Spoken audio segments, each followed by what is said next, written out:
So now we're going to talk about the muscarinic agonists, and then the indirect agonists include the cholinesterase inhibiting drugs.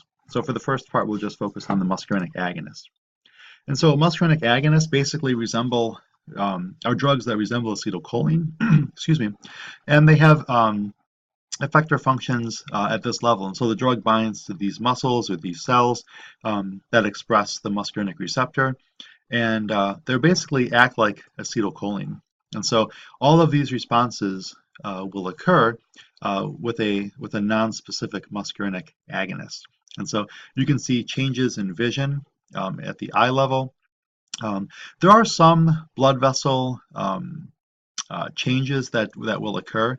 Remember back in the CNS or in the cardiovascular respiratory unit, we had talked about norepinephrine binding to either beta-2 or alpha-1 receptors, causing either dilation or constriction.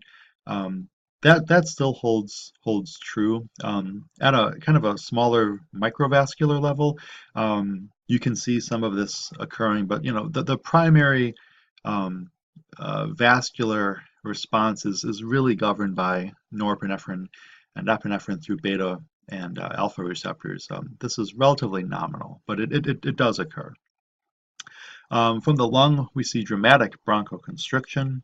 And then, of course, in terms of glandular function, we see an increase in glandular secretion. This is very profound. And then, of course, there's a profound GI effect as well, and a profound cardiovascular effect, countering the effects of norepinephrine on beta-1, which we have already discussed.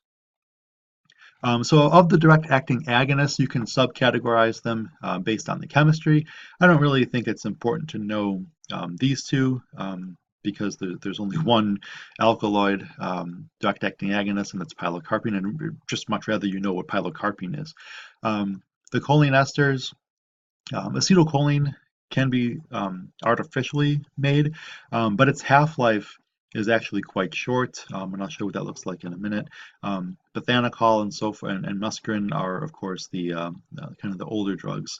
The indirect acting agonists include drugs that are listed here. We'll talk about those in the next video. We're going to focus on the direct acting muscarinic agonist. Carbachol, there's some debate as to, is it more nicotinic or more muscarinic? For this lecture, we're not going to worry about it anyway because it's for glaucoma. And in fact, most of these drugs are really for either glaucoma, xerostoma. This will treat GI atony, excuse me, post-surgically. Acetylcholine really is not made as a drug because its half-life is so short, because it's rapidly hydrolyzed by the next group of drug targets, the cholinesterases.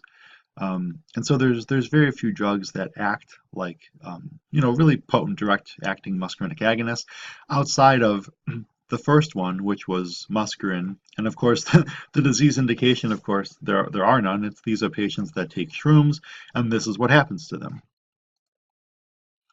And so the major uses include the GI system, and all of those GI systems effects are more stimulatory.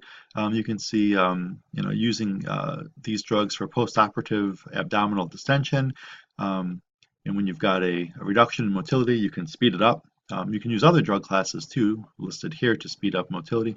In terms of urinary bladder incontinence and so forth, and urinary bladder retention, these drugs kind of fit into that category, and of course in ophthalmology. So we're not really going to focus much on them, but what I do want to focus on is what happens when there's excess acetylcholine or excess muscarinic receptor agonist on board. And the best way to remember that is through this really cool acronym called SLUDGEM. And this kind of tells you at least, what the physiologic consequences to acetylcholine binding to these muscarinic receptors produces. And so, yeah, it's listed here at toxic levels, but even at therapeutic levels, you can see some of this occurring. Okay, so SLUDGEM stands for salivation, lacrimation, urination, defecation, GI upset, emesis, and meiosis. Okay, and whenever these muscarinic agonists are on board, or muscarine itself, or high doses of acetylcholine, you can see patients experiencing some or all of these symptoms. And we haven't gone through MSS per se, but the vomiting component is a specific region outside of the blood-brain barrier called the chemoreceptor trigger zone, sometimes called the BARF center.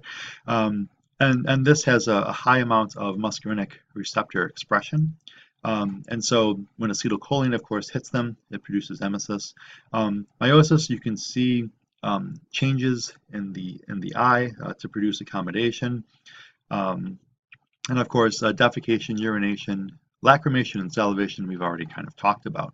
So this is an important slide. You do need to know this, this process. This will help you tremendously throughout your career, because some of these patients may come in with some of these effects, and you'll have to know where it came from. So let's end this video here. The most important thing really is what is this? This is slide 39, the SLUGM acronym, and this relates to excess acetylcholine hitting muscarinic receptors and the resulting changes in physiology that occurs.